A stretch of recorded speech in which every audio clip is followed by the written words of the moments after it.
de kana ka bɔ Mali kɔnɔ na minnu bɛ k'an lamɛn jamana fan o fan jamana kɔnɔ ni jamana kɔ kan k'aw bɛɛ lajɛlen fo ni k'aw ko ɲuman dɔn. Aw sɔgɔlen b'aw ka radio Mandi la Bamako 24 min bɛ yen n'a bɛ kunnafoni latɛmɛ aw bɛɛ lajɛlen tɔgɔ la diɲɛ ma don o don a balimakɛ n'aw denkɛ Abdulaye Kulibali fɛ k'a sɔrɔ ɲɛmaaba n'i y'a sɔrɔ o bɛ tali kɛ Jeje Sare la ale bɛ ka baaraw bɛɛ lajɛlen jateminɛ k'aw fo ni k'aw ko ɲuman dɔn faso kɔnɔ ni faso kɔ kan. Dɔ yɛrɛ t'aw ma k'aw sigi ni k'aw ka kunnafoni ma kɔnɔ kunnafoni ni dalilu don tiɲɛ ni Ala ye siran ye kan kunnafoni gɛrɛgɛrɛ anw sigilen filɛ kɛnɛ kan. O de kan ka bɛn bi kunnafoniw lasutuma bɛ bi tarata ye tarata min na bɛnnen bɛ nazarasan kalo 2 février kalo don bi o tile 6 ye ka bɛn 2024 san ma farafin kalo min n'o ye arajaba kalo ye bi o tile 25 ye jate la san kalo 7 don yira san 1445 san dogo de bɛ kɛ Ala ka ɲɛ k'a d'an ma. Bakuruba fɔla bi kunnafoniw filɛ k'aw ladɔn k'a fɔ Mali ka fara Burkina ani Niger jamana olu ye a yirali min kɛ k'a fɔ k'u bɔra CEDEAO la o ko bɛ cogo jumɛn la kunnafoni ye ɲɛfɔli k'o la. Lakanabaliya kɛrɛnkɛrɛnnenya bɛngɛnna wale kɛbaaw ye bɛngɛnniya ta ni ka ɲɛsin an ka kari dɔw bɔtɔ la Mali la ni ka taa Lomekaw fɛ yen ka wulikajɔ ta ni ka se ka gɛlɛya ta ni ka ɲɛsin olu ma o kɛra so ye ni ka se ka maa dɔw ni to ko senfɛ kunnafoni ye ɲɛfɔli k'o la. An ka jamana kɔnɔ na lakana dɔgɔfirikaw fɛ yen kunnafoni min y'a sɔrɔ n'o bɔra ka di n'o ye k'a yira k'a fɔ maa 2 min n'u ye marifa ci ka ɲɛsin olu ma dugutigi conseil min y'a sɔrɔ n'a kun yirala k'a fɔ k'ale sɛbɛkɔrɔ jangana kunungo Masa Ramani ale ka kalifa minɛ la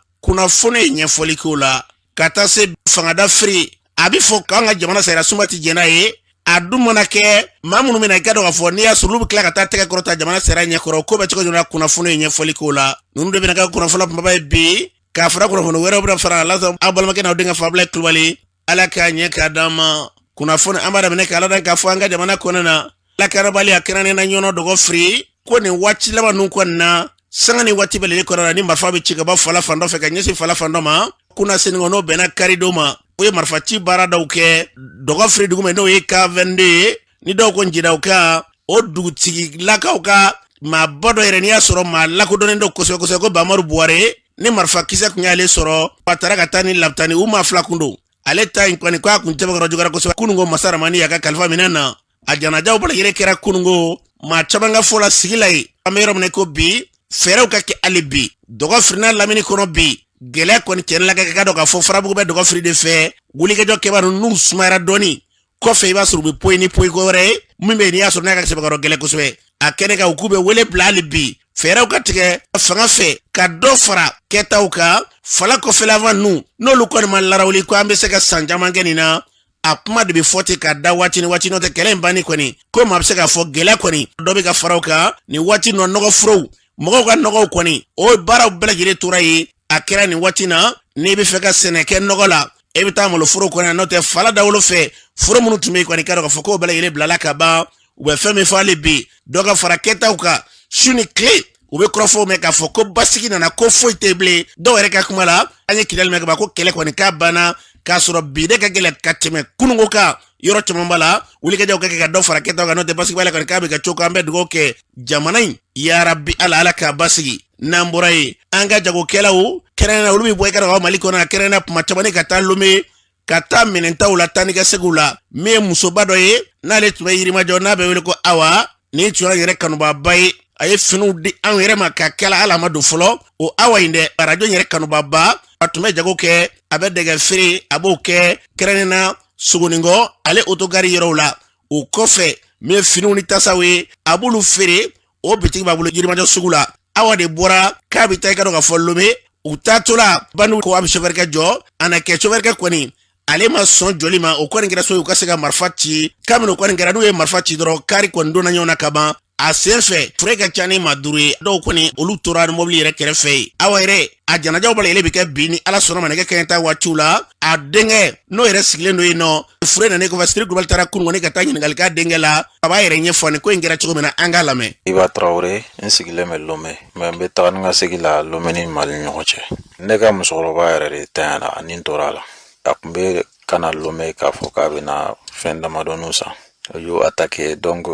mobili fɛnɛ taara bin ɲɛfɛ mobili taara bin ɲɛfɛ doni kun bɛ mobili kan bon o ye attaqué bale ye dɔw sɔrɔ bon olu ta kɔni kɛra doni ni chaise ye doni de bin'u ka chaise fɛnɛ y'u minɛ donc a ma ɲɛ u kɔni fatura u tora la Bon, u ye mobili camanw fɛnɛ sɔrɔ k'olu jeni mais an ka kari u ma s'a ma ka jeni u ma s'a ma sinon mobili fitinin caman jenina o yɔrɔnin fɛnɛ la yen. N taara ka ɲɛ da su ninnu kan mɔgɔ 6 mɔgɔ 7 n ye mɔgɔ min jate morgue la muso 3 cɛ 1 o y'a sɔrɔ ko su kelen taara déjà ɲɔni ne ka se morgue la kelen taara. Bon denmisɛnnin dɔw fɛnɛ b'a la u kun y'olu fɛnɛ sutura o yɔrɔnin na mobili da la yen. Dɔw kun y'a yira k'a fɔ ko chauffeur-kɛ tora la o kuma ye tiɲɛ ye wa? O kuma tɛ tiɲɛ ye. Chauffeur-kɛ banana de u ye tiri wuli mobili kan wagati min na bali ye chauffeur-kɛ sɔrɔ a sen na donc sen de karila. O de kɛra accident in fɛnɛ sababu ye tiri kelen k'a sɔrɔ cɛ kun bɛ fɛ k'i yɛrɛ ɲini ka bɔ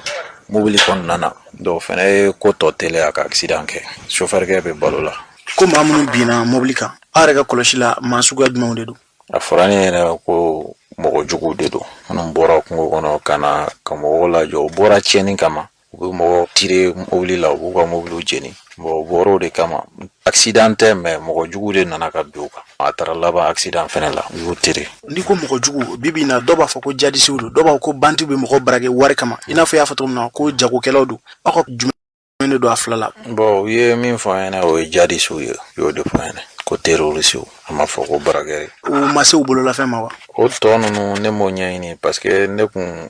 hakili bɛ n ka musokɔrɔba ka situation de la tiɲɛ yɛrɛ la a ye n degun a ye n tɔɔrɔ fo k'a dama tɛmɛ a ko kɛcogo a ma diya n ye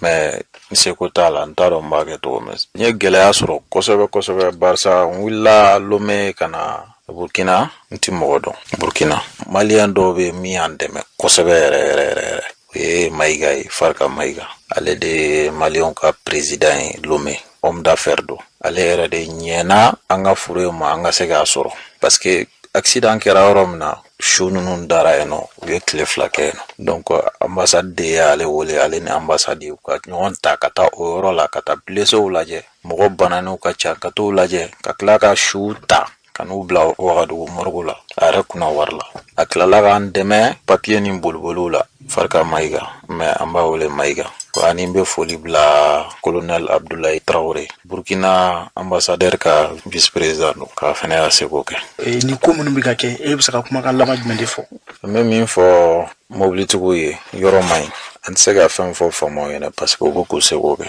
Burkina faamaw Mali faamaw Niger faamaw u bɛ k'u seko kɛ mais anw yɛrɛ de b'a jateminɛ ni yɔrɔ man ɲi yɔrɔ min bolili man ɲi a bɛ se ka boli wagati min kɔnɔna na an ka boli o kɔnɔna na an kana tulogɛlɛya ni kunjalaya kɛ ka tɛmɛ mɔgɔw bɛ sira kan wagati min na i b'i bila sira kan mais n'i wulila k'i bila sira kan i ɲɛ tɛ mɔgɔ la i kan ka dɔn yɔrɔ in man ɲi dɛ n'i jɔra ka wagati kɛ donc n'a fɔra ko yɔrɔ ka ɲi wagati min na ko tɛmɛ bɛ se ka k'a la i bɛ tɛmɛ a la parce que o de ye nin accident cause ni y'anw sɔrɔ a kana mɔgɔ wɛrɛw sɔrɔ ala ka bɛɛ lajɛlen kisi nin ma. An b'a lɔn k'a fɔ ni tun ye Seba awa min bɛ yen n'ale tora ale denkɛ ni tun y'ale kan ye a y'a fɔ cogo min na fure ka ca ni maa 5 ye ale ye min ye a bɛ komi na fɔ 5 jate de ye nka ko dɔw kɔni olu tora ni mobili yɛrɛ kɛrɛfɛ ye ka fɛn min fɔ an bɛ dusumakasaya la bi an bɛ to k'a fɔ Ali Sise Bakɔnɔba ale badenmuso de don ni muso in maa lakodɔn de don Yirimajɔ kosɛbɛ kosɛbɛ wa ka dɔn ka bɔ maaw ye muso misɛn min tun don a ka baara tun ye kilo ni yɛlɛ sanga ni waati bɛɛ kɔni na o b'a ni maaw cɛ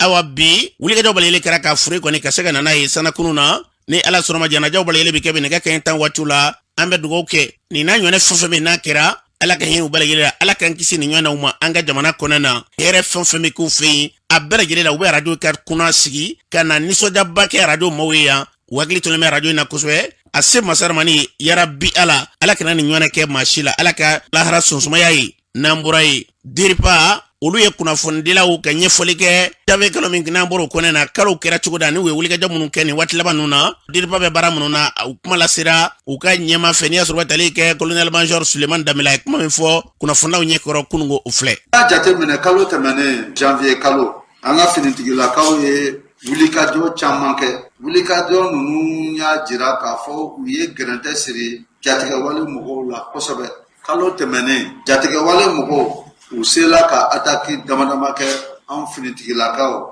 a kɛla an sigidaw la a kɛla an bɛ taama-taamaw la ani u bɛ mugu jugu min don dugu jukɔrɔ u sela k'olu fɛnɛ kɛ ani u bɛ se ka gɛrɛntɛ mun fɛnɛ siri an ka population civile la u sela k'olu dɔw fɛnɛ boloda kalo tɛmɛnen a ma kɛ komi décembre kalo an bɛ se k'a fɔ ko nɔgɔya kɛla dɔɔni basigi kɛla mais o t'a jira k'a fɔ kuma o kuma yɛlɛma bɛ se ka don kow la terrain kan mais an bɛ se ka mun fɔ mois de janvier tɛmɛlen ale kaliyala an ka taama bolo la kosɛbɛ ka tɛmɛ mois de décembre kan mun na parce que an ye taama caman bolo da an wulila fɛnɛ mun b'a kɛ an bɛ se ka taa contrôle kɛ n'an b'a fɔ opération d'opportunité i bɛ se ka wuli ten ka t'i jɔyɔrɔ dɔ la ka a lajɛ mɔgɔ mun bɛ na yen parce que il se peut que renseignement t'i bolo mais i bɛ se ka wuli ka taama i to an ka taa nin yɔrɔ in lajɛ donc o fɛnɛ bolo o caman bolo da la o fɛnɛ bilala sen kan ani an ka finitigilakaw a bɛ comme u bɛ relève de kɛ régulièrement minnu bɛna sɛgɛnlafiɲɛ kɛ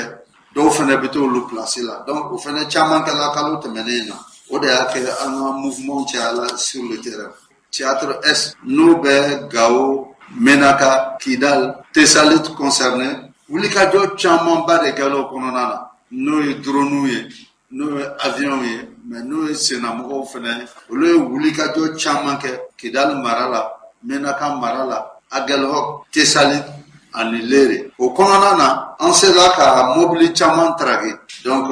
an ye mobili caman traquer jatigɛwale mɔgɔw bolo ani k'u ka plan logistique n'u bɛ se ka carburant sɔrɔ u bɛ taama-taamaw kɛ cogo min n'i y'a ye bɛ boli moto la c'est que taji de b'i bolo donc an ye dangari k'u ka taji caman na an'u ka armes caman ani matériel ani terroristes yɛrɛ caman drakela a sen fɛ. An b'a lɔn k'a fɔ nin tun ye colonel la major Suleman Danbele ni tun y'ale ka DIRPA ɲɛmaa a fɔra cogo min na wulikajɔ min bɛ sen na bi n'i y'a balile fara ɲɔgɔn kan jamana a basigi jamana ka ɲɛta ala k'o sabati n'an bɔra ye Masina marabolo kɔnɔ na ba kɔfɛ bi ni dabɛ maaw ye fɛn min ye sunɔgɔ kɔni o tɛ ka sɔrɔ yɔrɔ si kelen na bi wulikajɔw de bɛ sen na sanga ni waati bɛ le kɔnɔ na dugu b'a la ka wuli cogo min na dugu kɔni embargo sigilen b'u da la wa i ka dɔn yɔrɔ caman bɛ bi i tɛ se ka bɔ yen sira caman ba tigɛlen don k'a fɔ i bɛ bɔ Masina ba kɔfɛ dugu caman bɛ ka na Masina e ka dɔn ko gɛlɛya den dan don wa maaw ka sumaw olu setɔ la dɔw jenina dɔw bɛ yen i ka dɔn olu ma se ka baara maaw yɛrɛ bɛ ka wuli u ka minɛnw bɛɛ to yen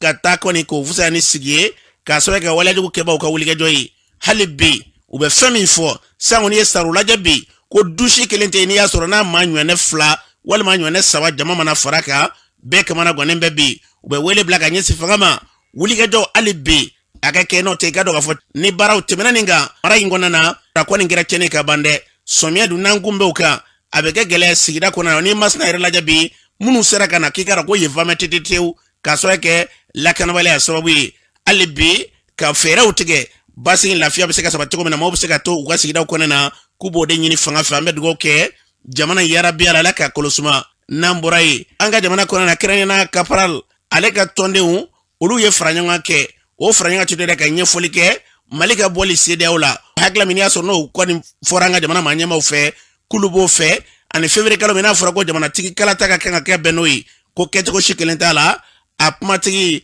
o ye Seydou Patrice P Danbele ale ye kuma min fɔ o filɛ. Yaoudala Djebi ka masala fɛn 2 kan an kun bɛ les accords issus du processus d'Alger ni y'a san damadama ye o y'an sama ka se fɔ fɛn dɔ la an ma min faamu ko accord d'Alger an dun y'a fɔ an Malien a waati surtout lamisinɛ ma an ko an ma jɛni nin ye cogo si la an y'a fɔ faamaw ye depuis 2013 a kana jija k'a fɔ ko sɔrɔsi wɛrɛ ka na k'a fɔ k'a bɛna anw lakana yan an ka sɔrɔsiw bɛ se u ma dɛsɛ mais minɛnw ka sɔrɔ ka d'u ma fɛn ninnu bɛ se k'o sɔrɔ ko an lakana u k'o ɲini k'o d'u ma n'u y'o d'u ma walayi bilayi an mago tɛ mɔgɔ wɛrɛ la an ma lamɛn an ko tare a diyara anw ye awa an b'u kɔ le 28 janvier communiqué dɔ kɛra an ka faamaw fɛ k'a fɔ min yɛrɛ ye CEDEAO an t'a la bilen o tuma an ko an t'a la CEDEAO la mois de février ni o de ko fɔ an ka élection kɛ élection tɛ se ka kɛ Mali kɔnɔ nin kalo in na a tɛ se ka kɛ. Ni tun ye caporal ale ka tɔndenw ni tun y'olu ka fara ɲɔgɔn ye ka hakilila min taara ka se ka kɔkɔrɔ don an bɛ dugawu kɛ yarabi la ɲɛta n'a kun y'o ye ala k'o sabati n'an bɔra ye Ablaye Fofana olu ka tɔn dɔw fara ɲɔgɔn kan ko juma dɔ ala sɔnna olu bɛna nbɛra minɛ ka sɔrɔ kɛ baara min kɛra k'a kɛra olu yɛrɛ fɛ ko nin hakilila kelen kɔnɔ na Mali ni min kɛra ka Burkina ni Niger ka bɔli CEDEAO kɔnɔ na a ko ɲɛma Abdoulaye Fofana ne bɛ lele kama 120 baara in kun ye fɛn jumɛn ale b'a ɲɛfɔ an ka lamɛn. Burkina, Niger, Mali, Burkina, Niger. Association min bɛ n'a ko bi k'a b'a kɔgɔ da kɔgɔ la ni o ye CEDEAO ye k'an ko an tɛ jɛn n'a ye an y'a yir'u la u bɛ galon kan don min na malidenw ko fanga min bɛ u t'a fɛ fanga in bɔra yen ja pour que maa dɔw ja ka jɔ an ɲɛ k'a fɔ k'u bɛ sanction kɛ anw kan o bɔra mɔgɔ minnu yɔrɔ an tɛ don détail kɔnɔ CEDEAO yɛrɛ ka cour a don u y'a yira ko CEDEAO ye min kɛ a man ka kɛ n'i bɛ jamana fɛ n'i bɛ jamanadenw fɛ i tɛ ala deli kɔngɔ k'o jamana minɛ n'i bɛ jamana fɛ n'i bɛ jamanadenw fɛ i tɛ ala deli minɛnw k'o jamana minɛ n'i bɛ jamana fɛ n'i b'o jamanadenw fɛ i tɛ ala deli gɛlɛya fasi ko jamana minɛ CEDEAO ka laɲini tun ye min ye anw ka jamana kɔngɔ k'an faga CEDEAO ka laɲini tun ye min ye anw ka bu dun CEDEAO ka laɲini tun ye min ye an ka bin dun mais tant que ala bɛ sanfɛ tuya tɛ bin ɲini maliyɛnw y'u jɔ u jɔyɔrɔ la an y'a yira anw ka to CEDEAO la nafa t'a la jamanadenw bɔra k'a fɔ jamana faamaw ye k'an ka bɔ CEDEAO la Burkina population ko k'u ka bɔ CEDEAO la Niger population ko k'u ka bɔ CEDEAO la an bɛɛ bɔra CEDEAO la n'anw kɛra bi AES ye anw bɛ AES de ta bi ka baara kɛ n'a ye kuma min bɛ yen k'a fɔ aw ye tuguni ko CEDEAO ma ala deli accord min bɛ yen n'a tun bɛ ka kɛ Galo accord Namara accord papier kɔnɔ a tun ka ɲi mais physiquement sur le terrain Kidal kun tigɛra ka bɔ Mali la CEDEAO ma wuli don si ko Kidal ka kɛ Mali ye Mali sɔrɔsiw donna don min na Kidal CEDEAO ma Mali sɔrɔsiw apprécier u m'u encourager u ma maliyɛnw soutenir o b'a yira galon min bɛ accord d'Alger kɔnɔ CEDEAO nɔ b'a la an y'o de fɔ jamana marabagaw ko k'o datugu k'o bila a tɛ kɛ ten dɛ anw de bɛ taa an bɛ taa kaburu sen papier su bɛ don nin an bɛna bɔli min n'a bɛna kɛ kumaba fila b'a kɔnɔ accord min bɛna kɛ maliyɛnw ni ɲɔgɔn cɛ an b'o de la wa an b'o de kɔnɔ kuma filanan ye min ye AES ko in an t'a bila CEDEAO ye cɛ kule CEDEAO mana bɔ nin na cɛ kule ni tun ye kulu minnu kɛrɛnkɛrɛnnen n'olu faralen bɛ ɲɔgɔn kan n'a ɲɛmaa ye Abdulayi Fofana ni bɛlɛle kama 120 ni tun y'ale ka ɲɛ ye min da ka di Mali la ala k'o sabati n'an bɔra yen ni hukumu kelen kɔnɔna na Mali ye bɔli min kɛ kɛrɛnkɛrɛnna CEDEAO la ka fara Burkina ani Niger kan député kɔrɔ dɔ n'i y'a sɔrɔ fana député kɔrɔ dɔ ye Boubacar Boigny bɛlɛle kama Boabileni nin baara min kɛra yalima e yɛrɛ i hakilila ye mun de ye a ko kɔnɔ Boubacar Boigny wele Boabileni ni fana député kɔrɔ ye CEDEAO bɔli ne y'a ye baara ɲuman don Afrique de l'Ouest la yan jamana damadɔ de bɛ o de ka hɛrɛ bɛ CEDEAO kɔnɔ CEDEAO fondera Mali la mais CEDEAO tila ka politiser ka bɔ Mali ka bolo kan k'a bila tubabuw ka bolo kan n'o ye nanzaraw ye nanzara jumɛn don français don ko jɛgɛba de bɛ balo jɛgɛden la français jɛgɛba ye anw ye jɛgɛdenw ye CEDEAO kɔnɔna bi anw ka côté fɛ yan Afrique de l'Ouest la yan français kɛmɛ ka anw ka masakɛw de kɛ gouverneur ye président élu ye Afrique de l'Ouest président fila ye kelen o ye Côte d'Ivoire mana minnu élu k'o kɛ président olu ye masakɛ vice-président o ye Sénégalais les autres sont des gouverneurs présentés anw de ko an tɛ don o la bilen anw ko anw ka yɛrɛma hɔrɔnya an b'o de ka dɔ tɛ se ka dɔlɔ min dɔ ka ŋana k'a fɔ bi Mali ka 1000 miliyari juru ta Côte d'Ivoire ka 1000 miliyari juru ta sarayɔrɔ la anw ni Côte d'Ivoire ka intérêt tɛ kelen ye n'anw kan ka 300 millions de sara intérêt ye u bɛ Côte d'Ivoire bila Côte d'Ivoire ka intérêt tɛ million 100 dɔ wɛrɛ tɛ o parce que Côte d'Ivoire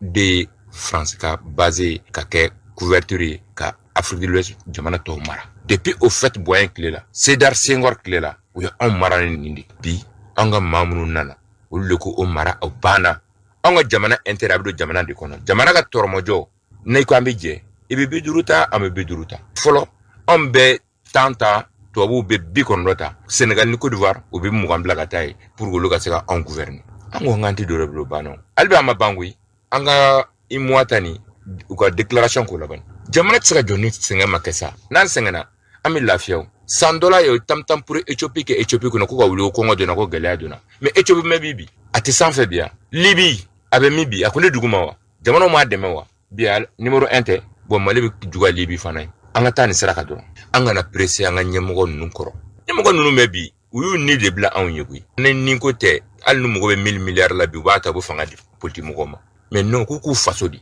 maa minnu bɛ ka baara kɛ ne faso ye ni mɔgɔ wuli mɛ k'u ka fanga bila u b'a bila u bɛ taa min o fana maliyɛnw tɛ yan yanni ka kɛ sɔrɔsi fɔlɔ ye maliyɛn de maliyɛn bɛɛ sɔrɔsi de an bɛ yɔrɔ min na bi n'a ka wusu marifa bɛ don bɛɛ bolo anw ni jamanaw bi kɛlɛ la mɔgɔ dɔw bɛ Mali yɛrɛ kɔnɔ yan olu bɛ tila ka wuli k'u bɛ ŋanaŋana k'a fɔ an k'an ɲɛ yɛlɛ an ka mɔgɔw la dɛ mɔgɔ dɔw bɛ bi a bɛ san 50 bɔ o bɛ Mali joli ye k'a mɛ Mali kɔnɔ yan koyi ka Mali feere nanzaraw ma o de don ala bɛ ka baara min kɛ an bɛ k'a bɛɛ ye kelen kelen wala ɲɛ bɛ bɛɛ ka kɛta la olu mɔgɔ ninnu bɛ cogo min na bi caman ma boli wa parce que ku kɛr'u la ni ku kɛr'i la i bɛ taa o e ko e ka balo lafiya la e tɛ baara kɛ o tɛ ɲɛ koyi sɔrɔsi ninnu bɛ ka baara min kɛ bi wala fo n'i tɛ Mali fɛ nte ni bi Mali fɛ maa si t'a fɔ ko erreur bɛ ninnu ka baara la an bɛ mun ɲini CEDEAO la démocratie fanga nana bi u y'a ye CEDEAO bɛ mun na pour que France ka ku Mali la n'a bɛ tɛmɛ ni gouverneur ninnu de ani a ka président n'a ka vice président ni gouverneur ma sɔn ma vice président ni président olu bɛ CEDEAO wele ka Union africaine wele bon Burkina bana nin ma o fana an ka nin sanction ta kama Niger bana nin ma an ka nin sanction ta kama Mali bana nin ko ma an ka nin sanction ta kama Tchad bana nin ko ma an ka sanction ta kama mais i t'a mɛn don si dagale ko sanction bɛ taa Côte d'Ivoire kama Alassane démocratie sariya y'a sɔrɔ mun de bɔra la n'i ko anw ta ye coup d'état kɛla fɔlɔ Alassane fana ye coup d'état kɛla dɔ ye 2 poids 2 mesures an k'o de tɛ ka anw fɛ yan ninnu u kana mɔgɔ filɛ dɛ ko tout droit bɔ e tɛ ka don jamanadenw gasi la i bɛ siran mun ɲɛ bilen an ka dugawu b'u ye hali sini an ka dugawu b'u ye. ni tun ye Boubacar Bɔre ni bɛɛ lajɛlen ka mabuwabilenni ka bɔ fana deputy kɔrɔ don fɛn da ka di Mali ala ka Mali bila o sira kan n'an bɔra ye an ka jamana kɔnɔ na a bɛ fɔ anw ka jamana sariya sunba kɔnɔ la ko min ye fangada firi ni u bɛ wele nazarakan na ko coup d'état k'o ti kɛ wa jɛndi kɛ n'a ye cogo si kelen na o ti bɛn nga n'a kɛra mun de la o sera sunba kelen kɔnɔ na n'a kɛla ka kɛ an minnu bɛna n'i y'a sɔrɔ olu kan ka sigi fanga na sera tigilamaw kɛrɛnkɛrɛnnen na u bɛ taa ka taa tɛgɛ kɔrɔta olu ye tuguni ka taa kalinkasiɲɛ kɛ olu ɲɛkɔrɔ ko mun de la o bɛ kɛ Ismail Fane n'i y'a sɔrɔ ale mouvement jamana kanu porte-parole ye ale bɛ yɛrɛ ɲininkali kɛ o la yalima nin baara min n'a sɔrɔ n'a bɛ kɛ e hakili ye mun ye o ko la. an yɛrɛ ka constitution de ko coup d'état haramuyalen don ko yafacogo yɛrɛ tɛ coup d'état ma mais i b'a ye k'a fɔ coup d'état bɛ kɛ cour constitutionnelle la président bɛ tila ka taa serment prêter cour suprême mɔgɔw ɲɛkɔrɔ an bɛ ɲininkali kɛ an ka magistrats yɛrɛ fɛnɛ na franchement a ka kan u ka bɔ k'a fɔ an ye constitution o de bɛ jamana fɛn bɛɛ sanfɛ constitution y'a yira k'a fɔ ko coup d'état haramuyalen don ko coup d'état kana kɛ an bɛ fɛ u ka sariya dɔ fɛnɛ fɔ an ye article mun fɛnɛ b'u bolo k'u fɛnɛ permettre président mun bɛ coup d'état kɛ u ka tila ka taa serment fɛnɛ prêter olu fɛnɛ ɲɛkɔrɔ nin kuma in kunpan bɛ maliyɛn caman na olu le sariya dɔnbaga waraw ye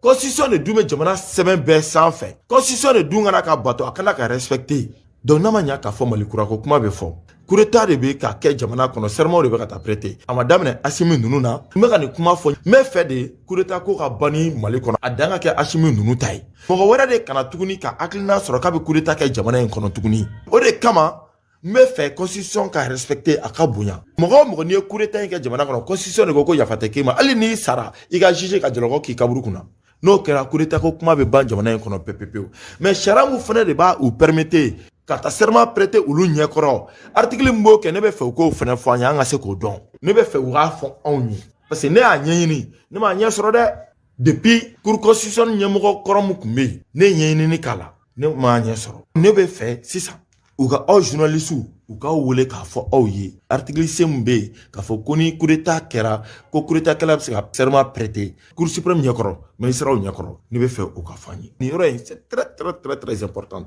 ne ma politicien si ye mun ka kumakan delila ka bɔ nin kan ma société civile si ye mun ka kumakan delila ka bɔ nin kan a dun bɛ constitution de kɔnɔ ko yafa tɛ k'a ma jamanadenw président min na de k'a ka programme di an b'o programme de lajɛ ka taa voter ye n'an votera ye an k'a to a ka manaya ka ban a ye ko o ko kɛ an y'a dɔn k'a fɔ ka taa voter ye o donc an ka to manaya ka ban coup d'état wɛrɛ kana kɛ jamana in kɔnɔ tuguni parce que n'i y'a mɛn CEDEAO b'an pini o a bɛɛ bɛ sɔrɔ élection ko in de fɛ mun bɛ na ye coup d'état vraiment coup d'état ka pini cour suprême ni sariya min fɛnɛ b'a daga an bɛ fɔ k'o fɔ maliyɛnw ye. an b'a lɔn k'a fɔ nin tun ye Ismail Fane nin tun ye ale kan ye mouvement jamana kanu porte-parole kuma tɛ dɔ wɛrɛ ye an ka jamana kɔnɔ na ko sariya sunba n'i y'a sɔrɔ u b'a yira k'a fɔ fangada firi o kana kɛ jɛndi kɛnɛ ye fiyewu nga n'o kɛra kabini kuma jan o tigi kelenw olu bɛ tila tuguni ka taa u kalinkasiɲɛ kɛ sariya tigilamaw ɲɛkɔrɔ yalima o ye sariya jumɛn de ye o ka ɲɛfɔ malidenw ye an bɛ dugawu kɛ min da ka di Mali la yarabi ala k'an ka jamana bila o sira kan n'an bɔra ye polisilakaw k'olu gɛrɛ i ka dɔn k'a fɔ sigidalamaw la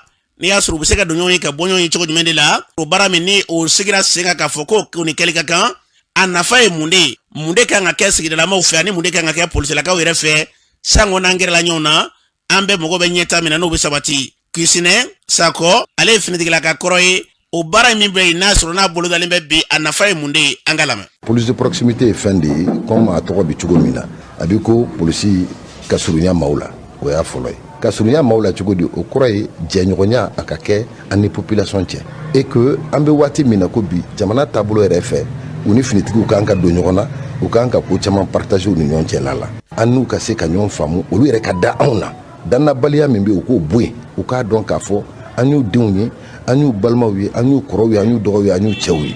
donc n'o sera ka sigi an n'u cɛla la fɛn caman bɛ yen laɲini caman bɛ yen an bɛ se k'o sɔrɔ ni population y'a faamu k'a fɔ an ye nin maa ka sina ye masina ye a taabolo man diya u bɛ se ka se finitigilakaw ma k'a ɲɛf'u ye mais ni danaya t'an ni fini olu ni finitigilaw cɛ donc olu bɛ se k'u la tiɲɛni kɛ alors que finitigilaka ninnu dun bɛ yan population de kama jɛɲɔgɔnya in an bɛ min ɲini na o jɛɲɔgɔnya in de bɛ na gɛlɛya bɔra so kɔnɔ cogo di ni bɛɛ tugur'i den kɔ e ɲɛ b'i den na kojugukɛla e b'a dɔn e den ye kojugukɛla ye e m'o fɔ e m'o dénoncer e dun tɛ se o la a bɛ jɔn tɔɔrɔ a bɛ sigida de tɔɔrɔ n'a ye sigida tɔɔrɔ o tɛ finitigiw ye bilen mais ni e ye hakili sɔrɔ k'a fɔ ah ne den min filɛ nin ye il faut pas k'a ka kɛ ɲankata ye k'a fɔ a bɛ tɔw tɔɔrɔ n'a la tɔɔrɔ bɛ dan kelen ma o bɛ faamu ne b'o kun mais a tɛna dan bɛɛ ma dɛ n'a ma bɛn tɔw ma mun bɛ na tugun o facteur bɛ na kɛ mun ye e den ye juguman kɛ e b'a dɔn jugumankɛla don a y'a kɛ nin na nin ko a ma yafa o taara fanga tigilamɔgɔw wele o taara o minɛ o minɛra e yɛrɛ n'o tigi tɛ n'a bɛn fɔlɔ a bɛ tiɲɛni na tɛ sigida kɔnɔ parce que sigiɲɔgɔnya danbe dɔ don an ka taabolo kɔnɔna la a ko karisa den i dun b'a dɔn ko karisa den don o bɛɛ la i taara datugu k'a sɔrɔ i ma datugu a jiko de y'a datugu a kɛwale de y'a datugu parce que a y'a sariya ta en même temps a tilala ka yɔrɔw fana jɔ pour que ka so don population na ni population na laɲini faamuyana o animateurs fɛ a ka ca ala fɛ o bɛ min ɲinina an ka jɛɲɔgɔnya in o bɛ sira sɔrɔ finitigiw fana ka hakilina sɔrɔ ka falen kɛ k'a yira k'a fɔ fini o ye fanga ye déjà mais fini in kɔfɛ danbe dɔw de fana bɛ yen laɲini dɔw de fana bɛ yen a bɛɛ tɛ bere ye ka da mɔgɔw kun bere in de ka jugu parce que an na baara kɔnɔna la an k'an ka mɔgɔw kuma ɲɔgɔnya an k'an ka mɔgɔw sensibiliser an k'an ka mɔgɔw la faamuya k'a dɔn k'a fɔ u k'a dɔn k'a fɔ an ka baara dan tɛ k'a fɔ dɔrɔn min wulila dɔrɔn ni minali o dɔrɔn tɛ minali bɛ laban de la finitigilakaw fana kan k'o faamu. an b'a lɔn k'a fɔ Kisɛnɛ Sako ni tun y'ale ka ɲɛ a fɔra cogo min na finitigilakaw tɛ se ka foyi kɛ n'u ni sigidalamaw cɛ sigidalamaw fana olu k'a dɔn k'a fɔ finitigilakaw bɛ olu de kama o fara ɲɔgɔn kan min n'i y'a sɔrɔ n'u hakilila talen bɛ bi o y'a kunbɛ an bɛ dugawu kɛ ala ka tila ni ka yakubaya n'an bɔra ye hôpital du Mali n'i y'a sɔrɔ y'anw ka kɛnɛyasoba ye faso yɛrɛ ka kɛnɛyasoba min n'ale ko n'a bɛ matarafa kosɛbɛ ka sanga ni jamana ɲɛmaaw ye k'u ye wulikajɔ dɔw kɛ minɛn dɔw ka se k'olu na maa minnu bɛ yen n'i y'a sɔrɔ ala ma den don olu gɛrɛsɛgɛ la ka se ka fɛɛrɛ bali kɛ n'u tun bɛ taa nazara la ka taa fɛɛrɛ kɛ sago ka se ka den sɔrɔ k'i ka dɔn ko minɛnw sɔrɔla bi o baaraw bɛ ka sigi sen kan anw ka jamana kɔnɔna yan bi hôpital Mali yɛrɛ kɔnɔna la o kɛra ka se k'o ɲɛfɔli kɛ o kuma bali minɛ ka maa min da o ye docteur Lassine Traoré ale b'a ɲɛfɔ an ye an ka lamɛn. Unité de procréation médicalement assistée o ye unité ye couple minnu ka den sɔrɔ gɛlɛyara ni den sɔrɔ gɛlɛyara kosɛbɛ technique dɔw bɛ yen nɔ mun bɛ se ka den sɔrɔ nɔgɔya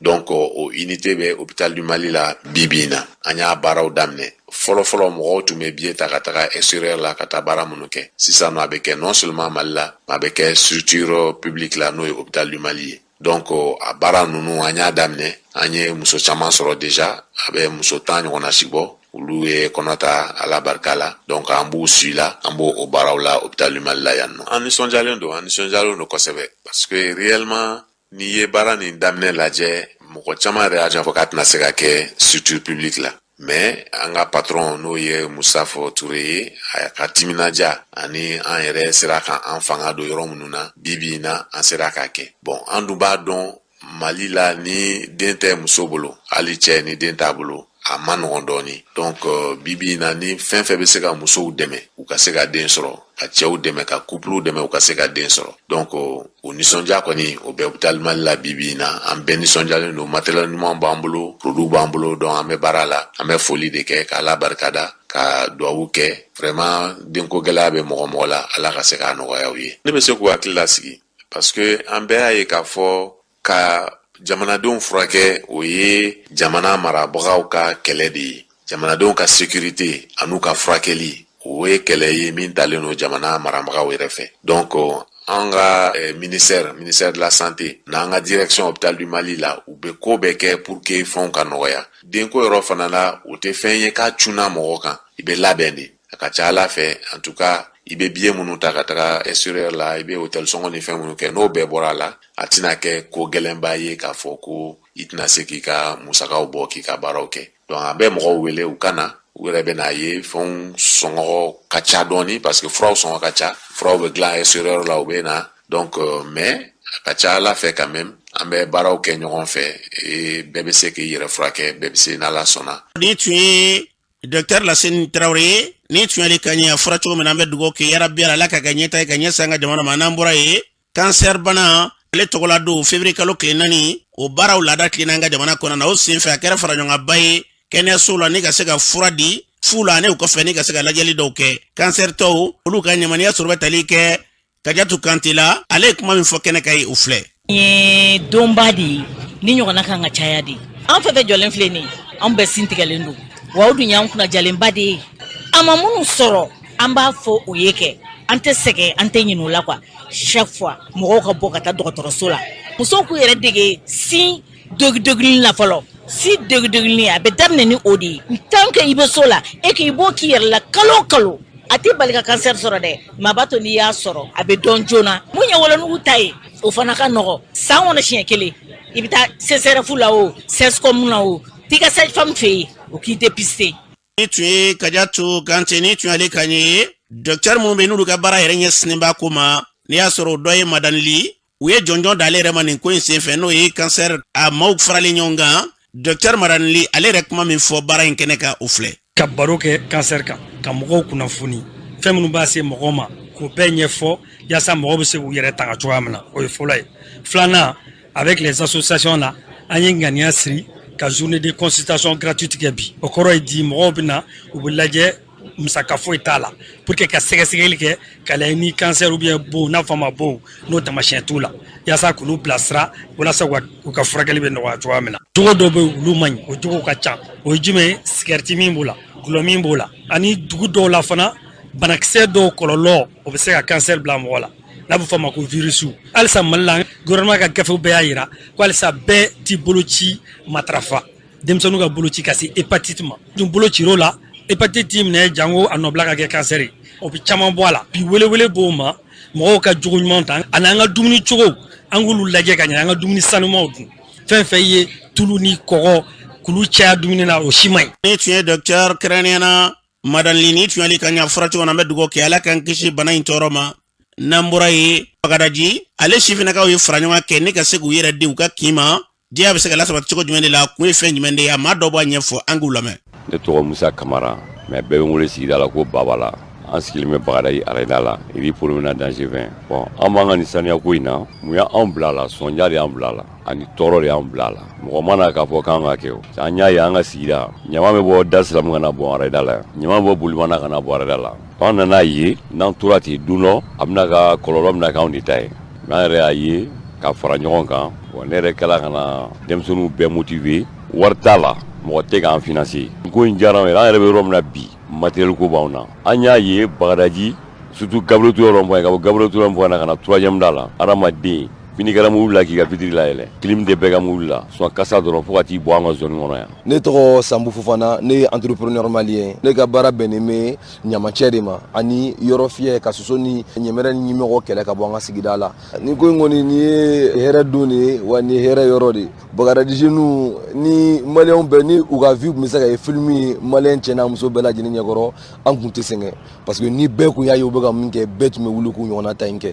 u tɛ yen a ma dogo mɔgɔ si la fɔlɔfɔlɔ n'i y'a ta san 5 san 6 san 10 ɲinan kɔ ka segin an kɔ dɔɔni ni tun bɛ tɛmɛ arajo la nɔ kabako kun don kasa ani yɔrɔ kun nɔgɔlen don kojugu kɔrɔw y'u tɛgɛ di ɲɔgɔn ma an kɔrɔlakaw y'u tɛgɛ di ɲɔgɔn ma gɛlɛya kɔnɔna la ka wuli ka baara kɛ baara in ye jumɛn ye ka ɲamaw cɛ baara in ye jumɛn ye ka kasa jugu bɔ mɔgɔw kɔrɔ. An balɔdan k'a fɔ ni tun ye a sifinnaka dɔw kan ye o y'a fɔ cogo min na n'i y'a mɛn a ye n dɛmɛ k'an ka wara fa i ka sɔrɔ a kun yanfan fɛla la o y'a kunba de ye an bɛ dugawu kɛ yarabi la baara min b'u fɛ sen na Ala ka nin ɲɔgɔn na u ladege baw caya n'an bɔra ye Coupe d'Afrique min n'o bɛ ka taa Konare jamana kɔnɔ n'a kun bɛ cɛ kari nata in yɛrɛ Canal Plus bɛ ka wulikajɔw kɛ yɔrɔw la maaw bɛ se ka taa ndolatan yɛrɛ lajɛ cogo jumɛn de la o kun ye fɛn jumɛn de ye a maa dɔ n'i y'a sɔrɔ tali ka Umaru Ture la ale b'o ɲɛfɔ an ye an k'a lamɛn. Ɲɛnajɛ cadre don ani publicité cadre don on est sponsor officiel de la CAN an bɛ podium min sigi quartier ni quartier donc Zeyita bɛnna tun sɛbɛnnikɔrɔ 9e kɔfɛ terrain ma an bɛ yan o hukumu de kɔnɔ a dabɔkun ye walasa an ka kodɔn hali bi an ka kodɔn ani clients ka gɛrɛ ɲɔgɔn na clients ka n'an fɛ yen an ka dɔn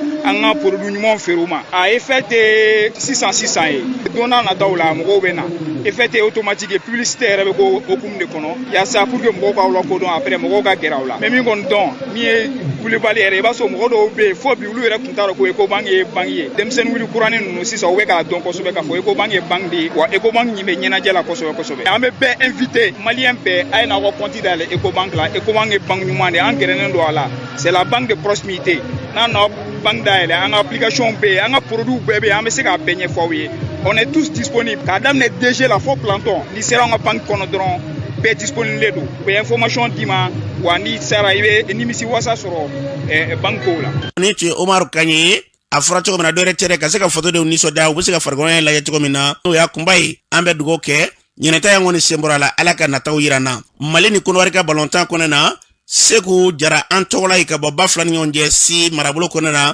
ale y'i ka dɔn k'a fɔ maa dɔw ɲininka Côte d'Ivoire yɛrɛ kɔnɔ na dɔrɔn ta in kɛra cogo min na o maa dɔw b'u ka sira di an k'u lamɛn. Ne tɔgɔ Boubacar Sidibe ne ni n ka denmisɛnninw ye ne la an donna bi sɔgɔmada na 5 heures du matin pour venir supporter les jeunes mais an tɛ